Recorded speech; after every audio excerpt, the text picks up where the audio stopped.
هلال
شعبان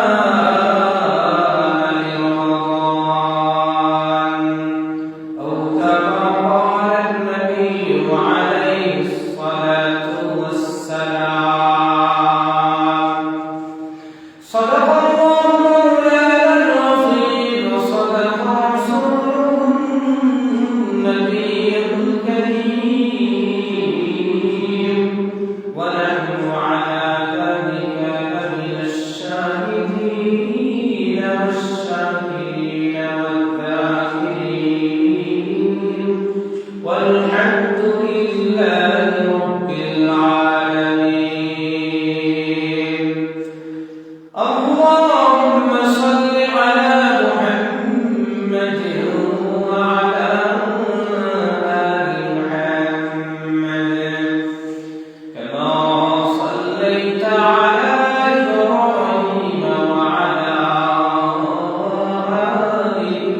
সিয়াম সাধনা সওমের বিধান এটা নতুন কোন বিধান বিধান নয়। এই বিধান হযরত আদম আলাইহিস সালাম থেকে আমাদের পর্যন্ত যত উম্মত এই দুনিয়া থেকে গত হয়ে গেছে সরাসরি এর মধ্যে এই সিয়ামের বিধান ছিল। এরপর কোরআনে কারীমের সূরা বাকারার আমার তিলাওয়াতকৃত এই আয়াতসমূহের মধ্যে আল্লাহ রাব্বুল আলামিন উল্লেখ করেন, রব্বুল আলামিন বলেন, ইয়া আইয়ুহাল্লাযীনা আমানু কুতিবা আলাইকুমুস সিয়াম কামা কুতিবা আলাল্লাযীনা মিন ক্বাবলিকুম লাআল্লাকুম তাত্তাকুন। আল্লাহ তাআলা বলেন, হে ঈমানদারেরা, কুতিবা আলাইকুমুস সিয়াম, আমি আল্লাহ তোমাদের উপর বিধিবদ্ধ করে দিলাম, বাধ্য করে দিলাম, ফরজ করে দিলাম সিয়াম, রমাদানুল মুবারকের রোজাকে ফরজ করে দিলাম। এই যে ফরজ সিয়ামকে রোজাকে তোমাদের উপর ফরজ করার বিধান, এই বিধানটা শুধুমাত্র তোমাদের জন্য না, আল্লাহ রাব্বুল আলামিন বলেন, কামা কুতিবা আলাল্লাযীনা মিন ক্বাবলিকুম, যেমনি ভাবে আমি তোমাদের পূর্ববর্তী যারা এই দুনিয়া থেকে গত হয়ে গেছে তাদের জন্য কিন্তু এই সিয়ামকে রোজাকে আল্লাহ রাব্বুল আলামিন বিধিবদ্ধ করে দিয়েছেন। এই জন্য তো কিতাবের মধ্যে পাওয়া যায় হযরত আদম আলাইহিস সালাম তার শরীরের মধ্যে রোজা ছিল, তিনি রোজা রাখতেন। প্রত্যেক মাসে তিনি 3 দিন রোজা রাখতেন। আরবি মাসের চন্দ্র মাসের হিসাব অনুযায়ী 13, 14, 15 তারিখ আইয়ামের বীজ রোজা আদম আলাইহিস সালামের শরীরের মধ্যে ছিল। হযরত নূহ আলাইহিস সালামের ব্যাপারে কিতাবের মধ্যে লেখা হয়, তার শরীরের মধ্যে রোজার বিধান ছিল। হযরত নূহ আলাইহিস সালাম তিনি 7 বছর রোজা রাখতেন। এমনি ভাবে হযরত মূসা আলাইহিস সালামের শরীরের মধ্যে রোজার বিধান ছিল। তিনি আইয়ামে আশুরা রোজা তিনি রাখতেন। সেই ধারাবাহিকতায় আমাদের আখির উম্মত, আখির পয়গম্বর নবী মুহাম্মদ রাসূলুল্লাহ সাল্লাল্লাহু আলাইহি ওয়াসাল্লামের উপর আমাদের এই উম্মতের জন্য এই রমাদানের মুবারক রোজাকে আল্লাহ রাব্বুল আলামিন ফরজ করে দিয়েছেন। এই ফরজ করে দেওয়ার সাথে সাথে আল্লাহ রাব্বুল আলামিন এই জিনিসটা আমাদেরকে জানালেন, বান্দারা রে, এই রোজার বিধানকে শুধুমাত্র তোমাদের উপর দেওয়া হয়েছে এমন না, বরং তোমাদের পূর্ববর্তী যারা আছে তাদের উপরও কিন্তু এই রোজার বিধান দেওয়া হয়েছিল। সুতরাং এই রোজার বিধান তেমন কঠিন কোনো ব্যাপার না, কারণ তোমাদের পূর্ববর্তী যারা তারাও কিন্তু এই রোজা রেখেছিল। সুতরাং তোমাদের দ্বারা সম্ভব, তোমাদের জন্য নতুন কিছু না। এজন্য কোনো জিনিস যদি আগে থেকে মানুষ করে আর ওই জিনিসটা মানুষ করে অভ্যস্ত হওয়ার কারণে পরবর্তী কেউ করতে চাইলে তখন কিন্তু তাদের ভিতরে আলাদা একটা সাহস থাকে যে না, এর আগে মানুষ এই কাজটা করেছে, সুতরাং আমার দ্বারা এই কাজটা করা সম্ভব। যেমন কয়েক বছর আগে আমরা অনেক সময় দেখেছি, নিউজের মাধ্যমে আমরা অনেক সময় দেখেছি আমাদের দেশের অনেক মানুষ ইউরোপ কান্ট্রির মধ্যে যাওয়ার জন্য তারা বায়ু নিয়েছে, কখনো পয়দল হেঁটে, কখনো সাগর পথে মারিয়ে তারা গিয়েছে। প্রথম যারা গিয়েছিল তারা এটাকে অনেক বড় একটা বিরাট একটা ব্যাপার মনে করেছে, কিন্তু মানুষ যাইতে যাইতে যখন অভ্যস্ত হয়ে গেছে এখন মানুষ এই জিনিসটাকে সহজ মনে করে। কারণ শুধু এর আগে যেহেতু এরকম ভাবে যেতে পেরেছে, এখন মানুষ মনে করে ওই রকম যাওয়াটা কিন্তু তেমন একটা কঠিন হাট ব্যাপার নয়। ঠিক তদ্রূপভাবে আল্লাহ রাব্বুল আলামিন আমাদের এই জিনিসটা জানালেন, বান্দারা এই সিয়াম সাধারণ কিন্তু তোমাদের জন্য কঠিন কোনো বিষয় নয়। পূর্ববর্তী যারা যাদের উপরে আমি সিয়ামের বিধানকে, রোজার বিধানকে আমি দিয়েছিলাম, সুতরাং তোমাদের দিলাম, তোমরাও কিন্তু তাদের মতো করে এই রোজা রাখতে পারবে। তোমরাও কিন্তু রোজা রাখতে তোমাদের কিন্তু কোনো ধরনের অসুবিধা সমস্যা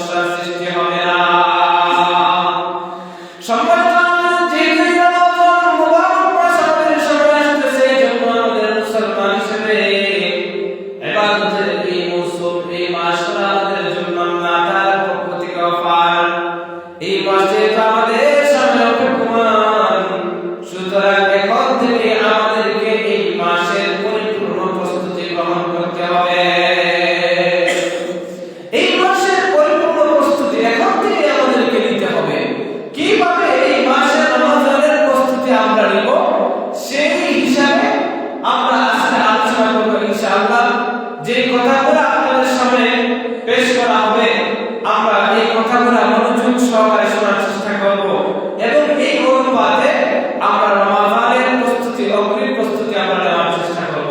সম্মানিত হাজিরিন, আজকে দেখবেন ব্যক্তির যত মান বড় হয়, ব্যক্তির যত পদ বেশি বড় হয় অথবা ব্যক্তি যত কাছের হয়, সেই ব্যক্তির আগমন যদি আমাদের মধ্যে ঘটে তখন কিন্তু আমরা আগে থেকেই পূর্ব প্রস্তুতি নিয়ে কিনে না, আগে থেকে প্রস্তুতি নিই। এজন্য দেখা যায় আমার প্রবাসী ভাই, আমার প্রবাসী বাবা, আমার প্রবাসী সন্তান যদি প্রবাসের মাঠের মধ্যে থাকে 2 বছর 4 বছর 5 বছর কাটে অতিবাহিত করে যখন সে দেশে আসার জন্য ফ্যামিলির মধ্যে সংবাদ দেয় যে আমি আগামী মাসে দেশের মধ্যে আসতেছি, তখন দেখবেন পরিবারের সবাই আনন্দের মধ্যে মাতোয়ারা থাকে। কিভাবে ঘর সুন্দর করা যায়, বাড়ি সুন্দর করা যায়, এজন্য অনেক সময় দেখা যায় যে ওই প্রবাসী ভাই, প্রবাসী বাবা, প্রবাসী সন্তান দেশে আসার আগে বাড়ি ঘরের যে আঙ্গিনা আছে এগুলা পরিষ্কার করা হয়। এমনকি অনেক সময় দেখা যায় ঘরের মধ্যে নতুন কালার করা হয়, নতুন রং করা হয়। একমাত্র উদ্দেশ্যই থাকে যে কিছুদিন পরে আমাদের আদরের দুলাল, আমার আদরের বাবা, আমার আদরের ভাই দেশের মধ্যে আগমন করতেছে। এই যে ব্যক্তি কাছে হওয়ার কারণে তার আগমনকে কেন্দ্র করে আমরা বিভিন্নভাবে কিন্তু প্রস্তুতি গ্রহণ করি। ঠিক তদ্রূপভাবে ব্যক্তি যত বড় হয় তার আগমনকে কেন্দ্র করে কিন্তু আমরা বড়সড় আয়োজন করে থাকি। দেশের প্রধানমন্ত্রী যদি আমাদেরকে জানায় যে আগামী মাসের এত তারিখ তোমাদের ওইখানে আমার আগমন হবে, আমি আসতেছি, তখন দেখবেন এই প্রধানমন্ত্রীকে উপলক্ষ করে তার আগমনে সম্মান জানানোর জন্য রাস্তায় রাস্তায় গিয়ে ব্যবস্থা করা হয়। ওই দিনে মাহফিল করার জন্য, ওই দিনে অনুষ্ঠান করার জন্য, সমাবেশ করার জন্য বড় বড় প্যান্ডেল নির্মাণ করা হয়। একমাত্র উদ্দেশ্য থাকে যে মহান এক ব্যক্তিত্ব আমাদের সামনে আগমন করবে, তার সম্মানার্থে তাকে যথাযথ সম্মান দেওয়ার জন্য পূর্বে এইরকম প্রস্তুতি গ্রহণ করা হয়। ঠিক তদ্রূপভাবে আমাদের মুসলমানদের জন্য 12 মাসের মধ্য থেকে রমাদানুল মুবারক একটা গুরুত্বপূর্ণ মাস, যেই মাস আল্লাহ রাব্বুল আলামিন আমাদেরকে ইবাদতের সৃজন হিসেবে আমাদেরকে দান করেছেন, ইবাদতের অফার হিসেবে আল্লাহ রাব্বুল আলামিন আমাদেরকে দান করেছেন। সেই মহামূল্যবান বরকতময় গুরুত্বপূর্ণ মাস আসার আগে আমাদের মুসলমান হিসেবে আমাদের পূর্ব আগাম প্রস্তুতি গ্রহণ করার দরকার আছে। আমরা এর পূর্ব প্রস্তুতি গ্রহণ করব। এই পূর্ব প্রস্তুতি গ্রহণ এটা আমরা কেন করব? যাতে আমরা এই মাস আসার সাথে সাথে যেন আমরা এই মাসে ঘনিষ্ঠভাবে একদম পরবর্তী সেই ইবাদত বন্দেগীর প্রতি আমরা মনোযোগী হতে পারি। এজন্য আগে থেকে আমরা প্রস্তুতি গ্রহণ করব। কারণ এই মাসটা এতটাই গুরুত্বপূর্ণ মাস। এই মাস হচ্ছে আমাদের জন্য অফারের মাস।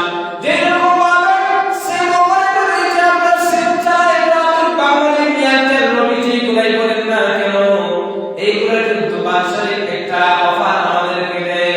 কখনো দেখা যায় যে নতুন ইয়ার উপলক্ষে আমাদেরকে দেয়, কখনো দেখা যায় নববর্ষ উপলক্ষে আমাদেরকে বিভিন্ন ধরনের অফার দেয়। এই অফারের মধ্যে আমাদের জন্য মিনিটের অফার থাকে, এমবির অফার থাকে।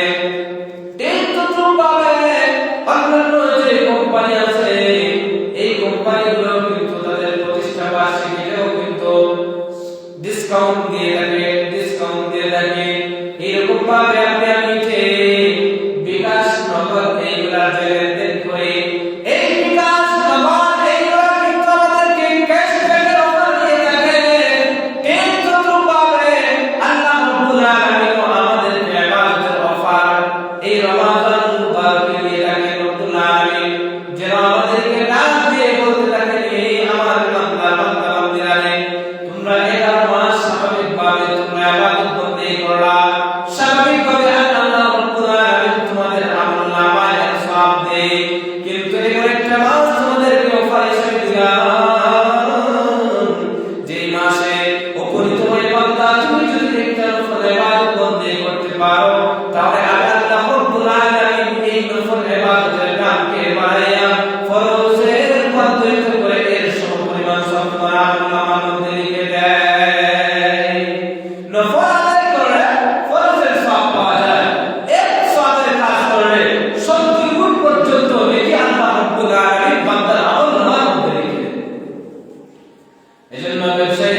যদি একটা ব্যবসার সিজন আসে,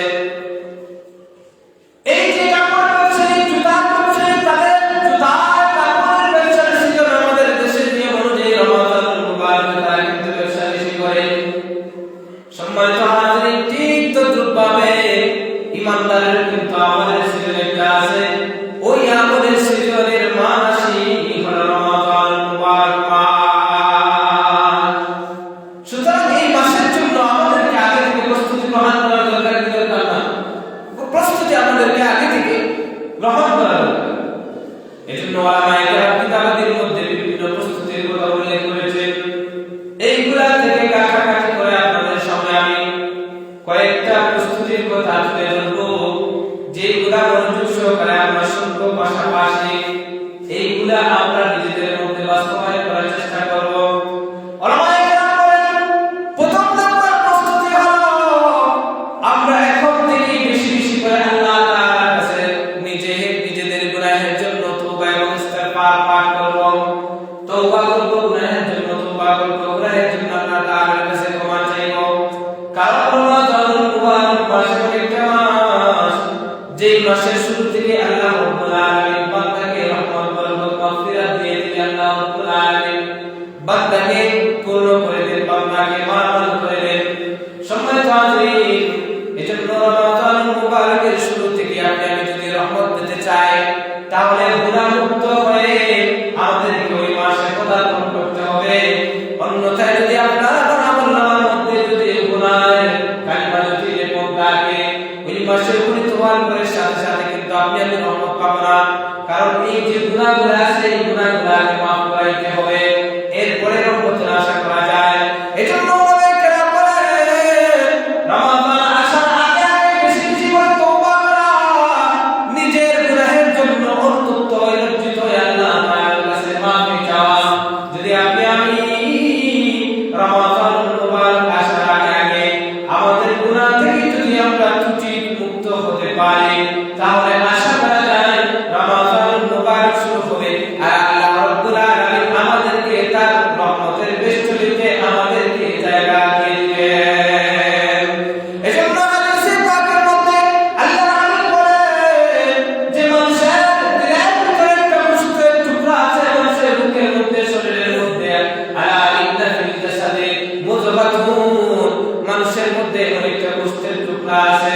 যে গোশতের টুকরাটা যদি ভালো থাকে, তাহলে সমস্ত শরীর যেন ভালো থাকে। ওই গোশতের টুকরাটা যদি আক্রান্ত হয়, রোগাক্রান্ত হয়, আল্লাহ রাসূল সাল্লাল্লাহু আলাইহি ওয়াসাল্লাম বলেন, পক্ষান্তরে যেন তার সারাটা শরীর যেন রোগাক্রান্ত হয়ে যায়। ওই গোশতটার টুকরার নাম হলো, আল্লাহ রাসূল বলেন, আলা ওয়াহিয়াল কলব, কলব। এই কলব হচ্ছে সবচেয়ে এমন একটা জিনিস, মানুষ যখন গুনাহ করে, ওই কলবের মধ্যে একটা আঘাত করে, যেরকম ভাবে স্বচ্ছ সাদা কোনো জিনিসের মধ্যে দাগ পড়ে, কিন্তু এই জিনিসটা মাসে কি মাসে না মাসে, যেমন ভাবে ওই যে আমরা বাইতুল্লাহর মধ্যে দেখতে পাই হচ্ছে আসফাল, যে পাথরটা কিন্তু মূলত সাদা একটা পাথর ছিল। হযরত আদম আলাইহিস সালাম যখন জান্নাত থেকে এই পাথর নিয়ে এসেছিলেন, ওই পাথরের কালারটা ছিল সফেদ সাদা, কিন্তু ওই যে মানুষ চুম্বন করার কারণে, স্পর্শ করার কারণে মানুষের গুনাহ টানতে টানতে এখন পাথরটা দেখা যায় কালো কালো। কারণ গুনাহের যে প্রভাব, এই গুনাহের প্রভাবের চাপটা হলো কালো। মানুষ যখন গুনাহ করে, তখন তার কলবের মধ্যে একটা কালো দাগ পড়ে, যখন আরেকটা গুনাহ করে আরেকটা কালো দাগ পড়ে। এইরকম ভাবে বান্দা যত গুনাহ করতে থাকে, যত গুনাহ করতে থাকে, ততই কিন্তু বান্দার অন্তর কালো হতে থাকে। যে লোকটা বেশি গুনাহ করে, এই বেশি গুনাহ করার কারণে তার অন্তরটা কালো হয়ে যাওয়ার কারণে একদম মরে যায়। এজন্য গুনাহগারের কিন্তু ইবাদত করতে ভালো লাগে না। এজন্য আমাদের মুসলমান হিসেবে আমাদের কম বেশি গুনাহ আছে, গুনাহের কারণে আমাদের অন্তরের মধ্যেও কিন্তু দাগ আছে। ওই দাগ দূর করার মাধ্যম হলো তওবা করা, বেশি বেশি করে ইস্তিগফার পাঠ করা। যে ইমানদার বান্দা আল্লাহ তাআলার কাছে তওবা করবে, বেশি বেশি ইস্তিগফার পাঠ করবে, ওই তওবার কারণে, ওই ইস্তিগফার পাঠ করার কারণে আল্লাহ রাব্বুল আলামিন বান্দার অন্তরে গুনাহের কারণে যে কালো দাগ পড়ে, ওই কালো দাগটা আল্লাহ রাব্বুল আলামিন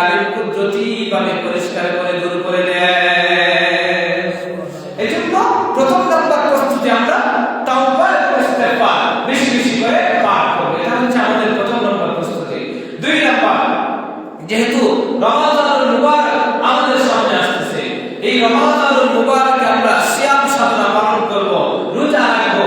এই রোজা রাখলে আমাদের জন্য কি লাভ, রোজার ফজিলত সংক্রান্ত এই যে হাদিস, এইগুলো আমরা জানবো। রোজার ফজিলত কি, রোজা রাখলে লাভ কি, এইগুলো আমরা জানবো। এইগুলো জানার সহজ সিস্টেম হলো আমরা আমাদের নিকটস্থ আমাদের যে বিজ্ঞ ওলামায়ে আছেন তাদের কাছ থেকে জানবো, অথবা এখন বাজারের মধ্যে বিজ্ঞ ওলামায়ে কেরামদের লেখা রোজার ফজিলত সংক্রান্ত বিভিন্ন লেখা বই পাওয়া যায়। এই বই পুস্তকগুলো আমরা সংগ্রহ করব, সংগ্রহ করার পরে ওইগুলো আমরা জানবো। জানার পরে যদি রমজান মাসে উপনীত হয় রোজা রাখি, তখন আমাদের আলাদা একটা রোজা রাখবে। কারণ আমরা আমাদের এই যে বাঙালি জাতি, আমরা মুসলমান জাতি বলেন, মানুষ জাতি, আমরা বেনিফিটে বিশ্বাসী। কোথায় লাভ আছে, লাভ দেখলেই তখন আমরা কাজ করি, যেখানে লাভ নেই তখন সেখানে আমরা কাজ করি না, শান্তি ছাড়া আমরা কোনো কাজ করতে রাজি না। সুতরাং আমরা যেহেতু রোজা রাখবো, এই রোজা রাখলে আমাদের জন্য শান্তি কি আছে, লাভ কি আছে, এই জিনিসটা যখন আপনি আমি জানবো, জানলে তখন এই রোজা রাখার প্রতি, এই কাজটা করার প্রতি আপনার আমার আগ্রহটা বেশি বাড়বে। এই জন্য আমরা এই রমজানুল মুবারক আসার আগে আগে রোজা রাখলে কি লাভ, ফজিলত কি, এই ফজিলত সংক্রান্ত যে বিষয়গুলো আছে, এই ফজিলত আমরা আগে জানার চেষ্টা করব। এটা হচ্ছে 2 নম্বর প্রস্তুতি আমাদের জন্য। 3 নম্বর প্রস্তুতি, আমরা মানসিকভাবে নিজেদেরকে প্রস্তুত করব, মনে মনে আমরা প্ল্যান করব, মানসিকভাবে নিজেদেরকে প্রস্তুত করব। সামনে রমজানুল মুবারক আসতেছে, আমি মানসিকভাবে প্রস্তুতি হয় যে আমার রোজা আসতেছে, আমি প্রত্যেকটা রোজা রাখবো, রমজানুল মুবারকে বেশি বেশি করে ইবাদত বন্দেগী করব। এইরকম ভাবে আগে থেকে নিজেদেরকে মানসিকভাবে নিজেদেরকে প্রস্তুত করা, এটা হচ্ছে আমাদের 3 নম্বর করণীয় প্রস্তুতিগুলো। সম্মানিত হাজিরিন, 4 নম্বর করণীয় প্রস্তুতি সেটা হলো যে আমাদের বিগত বছরের যে ছুটে যাওয়া যে রোজা আছে, হয়তো বা কি অসুস্থতার কারণে, শরীরসম্মত ওজনের কারণে আপনার একটা দুটা বা মায়ের জাতি যারা আছে তাদের হয়তো বা কিছু রোজা ছুটে যায়। এই যে ছুটে যাওয়া রোজা যেগুলো আছে, ওইগুলো আমরা রমজানুল মুবারক আসার আগে আগে ওইগুলো রেখে ফেলবো, ওইগুলো আদায় করে ফেলবো। এর মাধ্যমে আমাদের একটা প্রস্তুতি গ্রহণ করা হবে। এই প্রস্তুতি গ্রহণ করতে গিয়ে ছুটে যাওয়া যে রোজাগুলা, এই রোজাগুলা আমরা আদায় করব। এটা হলো আমাদের 4 নম্বর প্রস্তুতি। 5 নম্বর প্রস্তুতি হলো যে আল্লাহ রাব্বুল আলামিন যেহেতু এই রমজানুল মুবারকে আমাদেরকে সাধারণভাবে ক্ষমা করে দিবেন, সুতরাং যেহেতু এই সাধারণভাবে আমাদেরকে ক্ষমা করে দিবেন রমজানুল মুবারকে, এইজন্য আমাদের দরকার হলো শিরক মুক্ত একটা ঈমানের দরকার। কারণ যে ঈমানের মধ্যে শিরক থাকে, ওই ঈমান দ্বারা আল্লাহ তাআলার কাছে সওয়াবের আশা করা যায় না। এজন্য আমাদের ঈমানকে আমরা শিরক মুক্ত করব এবং ইবাদত বন্দেগী করব, বিদআত মুক্ত ইবাদত বন্দেগী করব। এই যে মন মানসিকতা, এইটা আমরা আগে থেকে প্রস্তুতি নেওয়া যে আমাদের ঈমান নির্ভেজাল ঈমান নিয়ে আমরা এই মাসে উপনীত হব।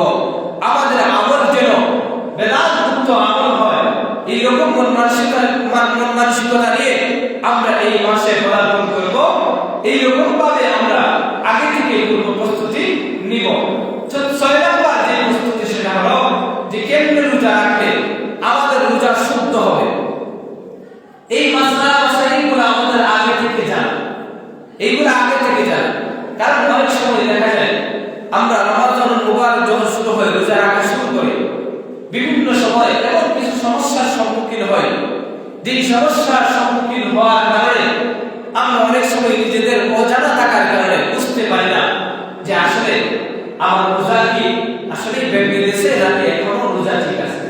যেমন ধরুন, অনেকেরই যদি এই মাসআলা জানা না থাকে যে ভুলক্রমে কেউ যদি খেয়ে ফেলে অথবা পান করে, তাহলে মাসআলা হলো ভুলক্রমে কেউ খেলে, অনিচ্ছাকৃত কেউ খেলে, তার কি হয় না, রোজা নষ্ট হয় না। এখন যদি আপনার এই মাসআলাটা জানা না থাকে, রমজানুল মুবারকের দিনে আপনি ভুলক্রমে পানি খেয়ে ফেলছেন অথবা কোনো খাবার খেয়ে ফেলছেন, এখন মাসআলা জানা নাই, আপনি মনে করছেন যে আপনার রোজা নষ্ট হয়ে গেছে, এখন আপনি দুমসে খাওয়া শুরু করলেন।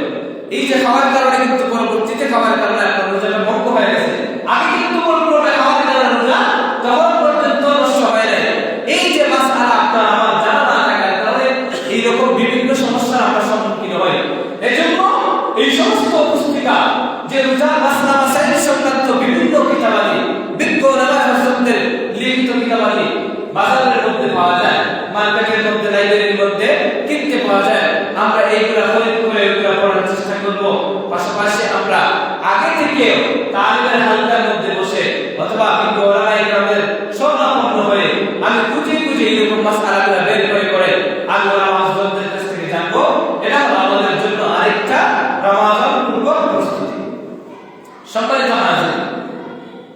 70 নম্বর প্রস্তুতি সেটা হলো যে আগে থেকে আমরা রমাদানুল মুবারকের সময়টাকে ভাগ করে নিই, যে কোন আমল কোন সময় করব। এই জিনিসটা যদি আপনি আমি আগে থেকে যদি ভাগ করে নিই, তাহলে আপনার আমার জন্য আমল করা সহজ হয়ে যাবে। কারণ প্রত্যেকটা যুগের যেই লোকটা বুদ্ধিমান, যেই লোকটা দুনিয়ার মধ্যে সফলকাম, তার প্রত্যেকটা কাজ দেখবেন সে কিন্তু শিডিউল অনুযায়ী করে, তার প্ল্যান অনুযায়ী করে, আগে থেকে তার পূর্ব নির্ধারিত করে রাখে। যার কারণে দেখা যায় সে সব কাজ সময় মতো করতে পারে, তার কাজের মধ্যে কোনো ঝামেলা আসে না।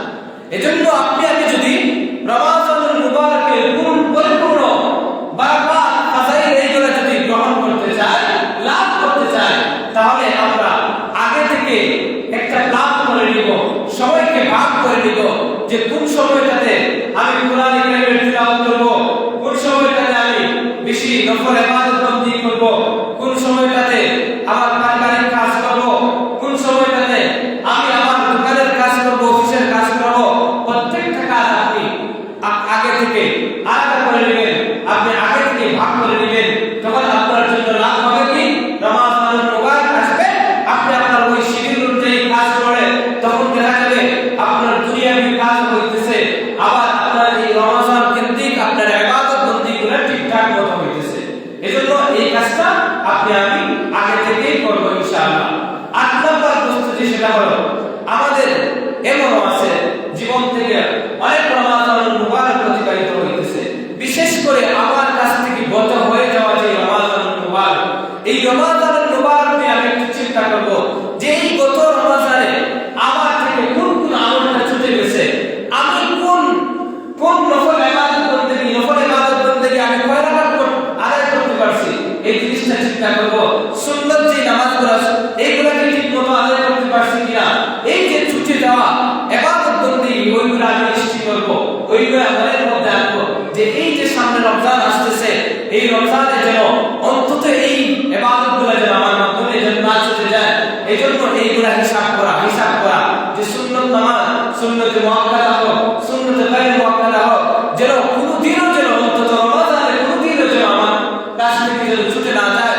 পাশাপাশি এই যে তাহাজ্জুদের যে নামাজ, আমি যখন সেহরির সময় সেহরি খাওয়ার জন্য উঠবো, তখন আমি অন্তত আধা ঘন্টা 1 ঘন্টা আগে উঠবো, যাতে আমি কন্টিনিউয়াসলি আমি 2 রাকাত 4 রাকাত এই তাহাজ্জুদের নামাজ আদায় করতে পারি। এই যে বিগত রমজানে ছুটে যাওয়া যে আমলগুলো, ওইগুলো আমি মনে মনে মাথার মধ্যে আনবো, আর ওই যে ছুটে যাওয়া ইবাদত বন্দেগীর ঘাটতি আমি সামনে রমজানে পুরা করার এই যে একটা মন মানসিকতা, এই মন মানসিকতা আমি তৈরি করব। এই মন মানসিকতা নিয়ে যদি আমি রমজানুল মুবারকে পদার্পণ করি, তাহলে আশা করা যায় যে ছুটে যাওয়া বা ঘাটতি যে ইবাদত বন্দেগীগুলো, এই ঘাটতি ইবাদত বন্দেগীগুলো আমি এই রমজানে আমি বেশি বেশি করে করতে পারবো, আশা করা যায়। এই জিনিসটা আমাদের মাথার মধ্যে সবসময় রাখা। 9 নম্বর হলো যে যখন রমজানুল মুবারক আসবে, রমজানুল মুবারক আসার আগে আমাদের জন্য আল্লাহ তাআলার কাছে বেশি বেশি করে দোয়া করা, আল্লাহ এই রমজানুল মুবারকের মতো গুরুত্বপূর্ণ বরকতময় একটা মাস আসতেছে, যে মাসের ফজিলতের কথা সরাসরি কোরআন সুন্নাহর মধ্যে এসেছে, আল্লাহ এই মাসের রোজা না রাখাইয়া আমাকে মরণ দিও না। এজন্য আল্লাহর হাবিব সাল্লাল্লাহু আলাইহি ওয়াসাল্লাম রমজানুল মুবারক আসার 2 মাস আগ থেকে একটা দোয়া করতেন। কি দোয়া? আল্লাহুম্মা বারিক লানা ফি রজব ওয়া শাবান ওয়া বাল্লিগনা রমাদান। এই দোয়াটা আপনি আমি বেশি বেশি করে পড়ব। সব সময় হাত ধরে বসতে, নামাজের পরে দোয়াতে আপনি ঘরের মধ্যে বসে আছেন, আপনি এই দোয়াটা বেশি বেশি করে পড়বেন। আল্লাহুম্মা বারিক লানা ফি রজব ওয়া শাবান ওয়া বাল্লিগনা রমাদান। আল্লাহ রমাদানুল মুবারক পর্যন্ত আমাকে পৌঁছায় দাও। এই দোয়াটা আল্লাহ তাআলার কাছে বেশি বেশি করে পড়া, এটা হচ্ছে আমাদের পূর্ব প্রস্তুতি। 10 নম্বর প্রস্তুতি সেটা হলো আমরা আমাদের এই যে এটা সুন্নত একটা আমল, কিন্তু এই সুন্নতটা আমাদের মধ্য থেকে একদম বিলীন হয়ে গেছে বলা যায়। সেটা হলো যে আমরা শাবানের 29 তারিখ রমাদানের চাঁদ দেখার চেষ্টা করি। আজকে আমরা চাঁদ আকাশে দেখার চেষ্টা করি না, চাঁদ দেখি কোথায়? ফেসবুকের মধ্যে দেখি। ফেসবুকে কে পোস্ট করলো যে রমাদানুল মুবারকের চাঁদ দেখা গেছে, এই জিনিসটাতেই আমরা সন্তুষ্ট। অথচ আমাদের মুসলমান হিসেবে এটা সুন্নত একটা আমল যে আমরা চাঁদ করব 29 তারিখ দিবাগত যখন সন্ধ্যা গড়ায় আসবে তখন আপনি আমি আকাশের মধ্যে রমাদানুল মুবারকের চাঁদ খুঁজবো। এর মাধ্যমে এই জিনিসটাই প্রমাণিত হবে যে বান্দার দিলের ভিতরে রমাদানের প্রতি একটা আগ্রহ আছে, এজন্য সে আকাশের দিকে তাকায় চাঁদ খুঁজতেছে। সম্মানিত হাজির, এজন্য এই প্রস্তুতিটা আমরা নিব। 11 নম্বর প্রস্তুতি আমাদের জন্য সেটা হলো যে আমরা রমাদানুল মুবারক আসার আগে 24 ঘন্টার একটা রুটিন করে নিব। যে এরকম ভাবে আমাদের সন্তানাদি যারা স্কুল কলেজের মধ্যে পড়ে তাদের কিন্তু একটা এই যে পড়ার একটা রুটিন আছে, তাদের এই যে পড়ার যে টেবিল, এই টেবিলের সামনে দেয়ালের মধ্যে কিন্তু তারা তাদের এই পড়ার রুটিনটা তারা টানা রাখে। ঠিক তদ্রুপভাবে আপনি ওলামাদের সাথে ওলামায়ে কেরামদের সাথে পরামর্শ করে পুরো রমজান কেন্দ্রিক একটা রুটিন আপনি নিজে অথবা নিজেই যদি পারেন আলহামদুলিল্লাহ, না পারলে পুরো হুজুরের শরণাপন্ন হয়ে একটা সুন্দর একটা রুটিন করে নেবেন যে কোন টাইমে কত মিনিট আপনি তেলাওয়াত করবেন, কত মিনিট আপনি নামাজ পড়বেন, কয় রাকাত নামাজ পড়বেন, এইরকম ভাবে একটা আপনি রুটিন বানিয়ে নেবেন। এইরকম ভাবে যদি একটা রুটিন বানিয়ে নেন আগে থেকে, তাহলে আপনার জন্য এই পুরো মাস ইবাদত বন্দেগীর মাধ্যমে কাটানো তখন সম্ভব হবে। তখন আপনার জন্য ইবাদত বন্দেগী বেশি বেশি করে পড়াটা সহজ হয়ে যাবে। সম্মানিত হাজির, এরপরে এই রমজানের প্রস্তুতির মূলত আমাদের আরেকটা করণীয় জিনিস সেটা হলো আমরা এখন থেকে গুনাহ ছেড়ে দিব। গুনাহের যে কাজগুলো এই কাজগুলো আমরা ছেড়ে দিব, কারণ যে লোকটা গুনাহগার তার প্রতি আল্লাহর রহমত আসে না, বরং গুনাহ থেকে মুক্ত হয়ে আল্লাহ তাআলার কাছে চাইলে তখন ওই লোকটার উপর সরাসরি আল্লাহ তাআলার রহমত নাযিল হয়। এজন্য যদি এই রহমত আর বরকতের মাসে যদি আপনাকে আল্লাহ তাআলার পক্ষ থেকে সরাসরি যদি রহমত পেতে চাই, তাহলে এখন থেকে আমাকে গুনাহ ছাড়তে হবে। এই গুনাহ ছাড়ার যে মন মানসিকতা আছে, এই মন মানসিকতা এখন থেকে আমাদেরকে তৈরি করতে হবে। ছোট গুনাহ হোক, বড় গুনাহ হোক, সব ধরনের গুনাহ, সগীরা কবিরা সব ধরনের গুনাহ আমাদেরকে এখন থেকে আমাদেরকে ছাড়তে হবে। যদি আপনি আমি যদি রমাদানুল মুবারকে উপনীত হয়, তখন এই ইবাদতের মাধ্যমে আপনি আমি মজা পাবো। আজকে আপনি আমি ইবাদতের মাধ্যমে মজা পাই না কেন? নামাজের মধ্যে আসি কিন্তু নামাজে মজা পাই না, ইবাদত বন্দেগী করে রোজা রাখি, রোজার মাধ্যমে মজা পাই না, দান সদকা করে দান সদকার মাধ্যমে মজা পাই না। কারণ কি? কারণ হচ্ছে আমাদের ওই যে অন্তর কালো হয়ে গেছে গুনাহ করতে করতে। এজন্য ইবাদতে আপনার আমার মজা দিনের ভিতরে লাগে না। আপনি গুনাহমুক্ত হন, তওবা করুন, ইস্তিগফার করুন, দিলটাকে পরিষ্কার করুন, দেখবেন ইবাদতের মধ্যে কেমন না মজা পাওয়া যায়। যেই রকম মজা পেয়েছিলেন সাহাবায়ে কেরাম, তাদের ইবাদত বন্দেগী কেমন ছিল? নামাজের মধ্যে দাঁড়াইছেন, পা থেকে তেল করা হয়েছে, কেন পান নাই? নামাজের মধ্যে মনোযোগী, নামাজের মধ্যে দাঁড়াইছেন, শত্রুরা তাদের উপর তীর মেরেছে, কোথায় এসে তীর নিক্ষিপ্ত হয়েছে, কেন পান নাই? নামাজের মধ্যে ইবাদতের মধ্যে তাদের মজা ছিল, এজন্য এরকম অবস্থা হয়েছে। আমাদের বুজুর্গরা দিন তারা এই দুনিয়া থেকে গত হয়ে গেছেন, তাদের অবস্থা এরকম ছিল যে তারা গুনাহ করতেন না, যার কারণে তারা ইবাদত বন্দেগীর মধ্যে মজা পাইতেন। আপনি আমি যদি গুনাহ মুক্ত হয়ে যাই, গুনাহ যদি ছেড়ে দিই, তাহলে আপনার আমার ইবাদতের আলাদা একটা লজ্জা, একটা মহব্বত, একটা মজা আপনার আমার দিলের ভিতরে আপনি অনুভব করতে পারবো। এজন্য আপনি আমি প্রস্তুতিমূলক হিসেবে আগে থেকে আপনি আমি গুনাহ ছেড়ে দিব। এরপরে আরেকটা প্রস্তুতিমূলক আমাদের জন্য করণীয় সেটা হলো যে আপনি আমি এখন থেকে বিশেষ করে 5 ওয়াক্ত নামাজের পাবন্দি। এই যে আলহামদুলিল্লাহ, এই যে লাইলাতুল নিসফি মিন শাবান সওয়ালাতুল রাত্রি গেল, অনেক মানুষ আলহামদুলিল্লাহ মসজিদে সংকুলান হয় নাই, ফজরের সময় আলহামদুলিল্লাহ পর্যাপ্ত পরিমাণ উপস্থিতি দেখা গেছে। কিন্তু যখন লাইলাতুল নিসফি মিন শাবান চলে গেছে, পরের দিন ফজরের সময় 4জন ছাড়া আর কোনো মানুষ নাই। আমাদের তো অবস্থা হয়ে গেছে এরকম যে বিশেষ রাত কেন্দ্রিক আমাদের ইবাদত হয়ে গেছে। অথচ আমাদের মুসলমানদের ইবাদত হওয়ার কথা ছিল যে প্রতিনিয়ত আমাদের ইবাদত হওয়ার কথা ছিল, কিন্তু আমাদের ইবাদত হয়ে গেছে বিশেষ দিন কেন্দ্রিক, বিশেষ রাত কেন্দ্রিক। লাইলাতুল নিসফি মিন শাবান আসলে ইবাদত করি, সব কদরের রাত আসলে মসজিদে এসে আমরা একদম ফিল আপ করে দেই, কিন্তু এরপরে আর বাকি কোনো দিন আমাদের আর কোনো খোঁজ খবর থাকে না। না, এমনটা হলে কিন্তু চলবে না। এজন্য আমরা মুসলমান, আমাদের জন্য যেহেতু রমাদান অপেক্ষা করতেছে, এজন্য আমাদেরকে এই জিনিসটাকে রাখতে হবে। আল্লাহ রাব্বুল আলামিন আমাদের বাড়ির পুরুষ মহিলা যারা আছে তাদের উপর কিন্তু দৈনিক 5 ওয়াক্ত নামাজ ফরজ করে দিয়েছেন। এই 5 ওয়াক্ত নামাজ যথাযথভাবে ইহতিমামের সহিত গুরুত্বের সহিত আদায় করতে হবে। আমরা পুরুষ যারা আছি আমরা মসজিদের মধ্যে এসে এই 5 ওয়াক্ত নামাজ জামাতের সহিত আদায় করার চেষ্টা করব ইনশাআল্লাহ। আমরা এই 5 ওয়াক্ত নামাজ এখন থেকেই চেষ্টা করব যে রমাদান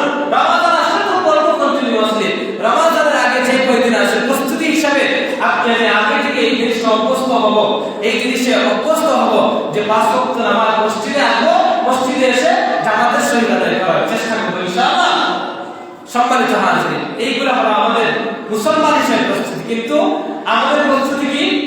আমাদের বর্তমান সমাজের মানুষের দিকে তাকালে আমাদের প্রস্তুতি কিরকম দেখা যায়? আজকে একজন ব্যবসায়ী মানুষের দিকে যদি তাকানো হয় তাহলে ব্যবসায়িক মানুষের প্রস্তুতি হলো রমাদানুল মুবারক মাস আসার আগে সে মানুষ মাসখানেক আগে থেকে দ্রব্য যেগুলো আছে ওইগুলা কিন্তু খাবার জাতীয় যে জিনিসগুলো আছে ওইগুলা মজুদ করা শুরু করে, কারণ সে মনে করে সামনে রমাদানুল মুবারক আসতেছে, এই যায় আমার ব্যবসা করার সময়। এই হচ্ছে আমাদের ব্যবসায়ীদের রমাদানের প্রস্তুতির সিস্টেম। আর আমরা সাধারণ মানুষ যারা আছি আমাদের প্রস্তুতি কেমন? রমাদানুল মুবারকের সপ্তাহখানেক আগে আপনি আমি মুদির দোকানের মধ্যে যাই, মুদির দোকানের মধ্যে গিয়ে যত বেশি কেনাকাটা করা যায়, যত বেশি চাল ডাল খরিদ করা যায়, এইরকম মন মানসিকতা কিন্তু আমাদের মধ্যে থাকে। অথচ এই যে বছরের যে অন্যান্য দিন আছে এই অন্যান্য দিনে আমরা 3 বেলা খাই, আর রমাদানুল মুবারকে আমাদের কয় বেলা খাইতে হয়? 1 বেলা ইফতার, 1 বেলা হলো সেহরি, নাকি আর বেশি হয়? বেশি হয় না, 2 বেলা হয়। ওই যে বছরের অন্যান্য দিনে আমরা এতটা প্রস্তুতি নেই না, কিন্তু রমাদানুল মুবারক আসলে আসার আগে আমরা মনে করি যে রমজান মাস আসলে যেন আমাদেরকে বেশি খাইতে হইবে, বেশি পড়তে হইবে। এইরকম মন মানসিকতা আমাদের সাধারণ আমরা মানুষ যারা আছি আমাদের তাদের প্রস্তুতি হলো এইরকম। ও দোস্ত, এইগুলা কখনো আমাদের মুসলমানদের প্রস্তুতি হতে পারে না, বরং একজন মুসলমান সে চিন্তা করবে কিভাবে আমি বেশি বেশি করে ইবাদত বন্দেগী করব। এই ইবাদত বন্দেগী করার যে একটা মন মানসিকতা, এই মন মানসিকতা লালন করে সে আগে থেকে প্রস্তুতি গ্রহণ করবে। খাবারের প্রতি তার কোনো টান থাকবে না, কারণ খাবারের যে ব্যবস্থা এটা তো আল্লাহ তাআলা নিজেই করে দিবেন। কারণ এই মাসের ব্যাপারে আল্লাহ রাব্বুল আলামিন তিনি নিজেই ঘোষণা করেছেন এই মাস হলো বরকতের মাস। এই মাসে আল্লাহ রাব্বুল আলামিন বান্দা-বান্দীদেরকে পর্যাপ্ত পরিমাণ বরকত দেন। এজন্য তো দেখা যায় গরীব যে সাহাবাকে জিজ্ঞেস করলে আপনি দেখতে পাবেন যে গরীব সে তার ইফতারের সময় কত যে ভালো আইটেম হাজির হয়ে যাইতেছে, সে নিজেই টের পাইতেছে না। আগাম তার কিন্তু তার কোনো প্রস্তুতি নাই, কারণ এইগুলা হয় বরকতের ফলে। এইরকম ভাবে সেহরির সময় আপনি আমি যখন সেহরির মধ্যে খাওয়ার জন্য বসি তখন দেখবেন নানা ধরনের আইটেম আমার সামনে হাজির। এইগুলা বরকত, এইগুলা হচ্ছে বরকত আল্লাহ তাআলার পক্ষ থেকে। এজন্য বরকত খানার মধ্যে বরকত এমনিতেই হবে, আল্লাহ তাআলা এমনিতেই দিবে। কিন্তু আপনার আমার রমজানের যে প্রস্তুতি যেন এরকম না হয় যে রমজানের আগে আমি কি করলাম, বাজারের মধ্যে গেলাম, যার মধ্যে যত বেশি চাল ডাল সানা ভুট্টা এগুলা যত বেশি খরিদ করা যায়, এইরকম যেন আমার না হয়। এজন্য দোস্ত ওইগুলা আমাদেরকে কি করতে হবে? পরিহার করতে হবে। বিশেষ করে আমাদের সমাজের মধ্যে ব্যবসায়ী যারা আছেন, এই ব্যবসায়ীদের মধ্যে অসাধু ব্যবসায়ী আমাদের সমাজের মধ্যে সবচেয়ে বেশি পাওয়া যায়। এই অসাধু ব্যবসায়ীরা তারা মনে করে এই রমাদানুল মুবারক আসার আগে যতটুকু লাভ করা যায়, যতটুকু ব্যবসা করা যায়, এজন্য তারা দেখা যায় আগে এই যে সিন্ডিকেট করে তারা কিন্তু এই যে খাবার দ্রব্য যেগুলো আছে ওইগুলা গুদামজাত করে বাজারের মধ্যে একটা জিনিসের সংকট তৈরি করে, এর মাধ্যমে কিন্তু তারা দাম বাড়ায়। রমাদানের যখন 1 সপ্তাহ বা 2 সপ্তাহ আগে তখন কিন্তু এইগুলা বাজারজাত করে। আল্লাহ হাবিব সাল্লাল্লাহু আলাইহি ওয়াসাল্লাম স্পষ্ট হাদিসের মধ্যে ঘোষণা করেছে যে লোকটা খাবারকে নিত্য প্রয়োজনীয় খাবারকে গুদামজাত করে পরবর্তীতে দাম বাড়ায় বিক্রি করে, আল্লাহ রাব্বুল আলামিন ওই সমস্ত ব্যবসায়ী মানুষের উপর লানত আরোপ করেন, ওই সমস্ত মানুষের উপর আল্লাহ তাআলা লানত নাযিল করেন। এজন্য খবরদার ওইগুলা করা যাবে না, ওইগুলা করা যাবে না। স্বাভাবিকভাবে সারা বছর আপনি যেভাবে ব্যবসা করতেছেন ওইরকম ভাবে ব্যবসা করেন। সম্মানিত হাজির, এইরকম ভাবে আমরা কর্মজীবী যারা আছি আমরা আমাদের কর্মগুলো আগে থেকে উঠায় নেব। আমরা যত বেশি কর্ম করা দরকার রমাদানুল মুবারকের আগে বেশি করে করে নেব, যাতে রমাদানুল মুবারকে নিষ্ঠভাবে ফ্রি হয়ে সময় দিয়ে যেন ইবাদত বন্দেগী করতে পারে। রিকশা ড্রাইভার যারা আছেন, গাড়ি ড্রাইভার যারা আছেন, এখন আপনি 1 ঘন্টা সময় বাড়ায় আপনি রুচিটা একটু বেশি করেন, যাতে রমাদানুল মুবারক আসলে আপনি 1 ঘন্টা কম গাড়ি ছাড়া করার জন্য আপনি সুন্দরভাবে ইবাদত বন্দেগী করতে পারেন। এইরকম মানসিকতা আমাদেরকে তৈরি করতে হবে। দিন মজুর যারা আছে এখন থেকে যত চাপ নেওয়ার আপনি চাপ নেন, আগে করতেন 12 ঘন্টা, এখন করেন 13 ঘন্টা কাজ করেন, 1 ঘন্টা বেশি করেন, যাতে রমাদানুল মুবারকে আসার পরে যেন না হয়। কারণ আগে থেকে যদি প্রস্তুতি গ্রহণ করেন তখন রমজানুল মুবারক আসার পরে আপনি 1 ঘন্টা কাজ কম করেও আপনার জন্য কিন্তু কোনো সমস্যা হবে না। আর ওই 1 ঘন্টা কাজ কম করার কারণে আপনি কিন্তু ইবাদত বন্দেগীর প্রতি 1 ঘন্টা বেশি সময় পাবেন। এইরকম ভাবে আমাদের প্রস্তুতি গ্রহণ করা দরকার। আজকে আমরা কিরকম প্রস্তুতি গ্রহণ করি আর মুসলমান হিসেবে কিরকম প্রস্তুতি গ্রহণ করা দরকার ছিল, এজন্য দোস্ত এই যে প্রস্তুতিমূলক বেশ কিছু দিক নির্দেশনা আপনাদেরকে দিলাম। আল্লাহ রাব্বুল আলামিন যেন প্রথমে আমাকে আমল করার তৌফিক দান করেন, পাশাপাশি আপনাদেরকেও যেন রব্বুল আলামিন যেন এই সমস্ত কথার উপর আমল করে আগাম আমাদেরকে রমাদানুল মুবারকের প্রস্তুতি গ্রহণ করার তৌফিক দান করেন। ওয়া আখিরু দাওয়ানা আলহামদুলিল্লাহি রাব্বিল আলামিন।